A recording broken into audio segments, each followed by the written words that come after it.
of when you think of heaven? Do you envision clouds and harps and floating around for eternity? None of those pictures are based on the scriptures. This week's lesson tells what it's really going to be like. Austin Farrar writes, "It is strange how, when we imagine heaven, we think of it as somehow shadowy.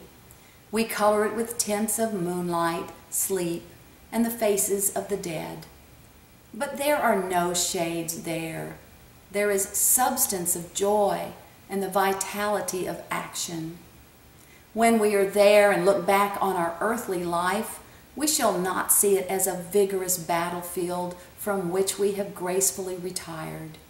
We shall view our life here as an unsubstantial dream from which we have happily awakened."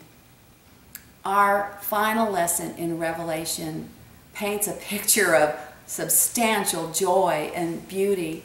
We're going to be with the Lord and the community of faith from all the ages. There's going to be righteousness and justice, and beauty beyond comparison is going to surround us. It'll be like returning to the garden, only the garden will be in a magnificent celestial city, and all of God's promises will be fulfilled.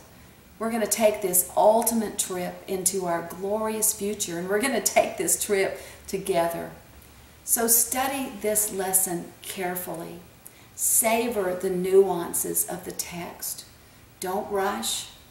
As a daughter of the King, look with wonder upon your inheritance.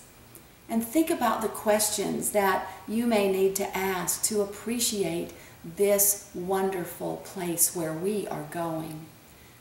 Is this a big enough story for you to live in, for me to live in? Is it worth any sacrifice that you're asked to make now? Do our temporary troubles pale in comparison to our futures? And I want to ask you, what stands in the way of your devoting yourself to God's purposes right now? Are you going to let the disappointments of this life curb your preparation for real life that is there? That's what we're seeing in our text today. Your enemy, the devil, wants to give you 1,000 reasons to look down. But I say, don't be sidetracked. Look up at what lies ahead and get ready. You are the bride of Christ. Prepare for your wedding and eternity with your love, Jesus. He promises, "Behold, I am coming soon. My reward is with me." We would reply together, "Come, Lord Jesus. We are waiting. Help us to wait worthy, and come soon."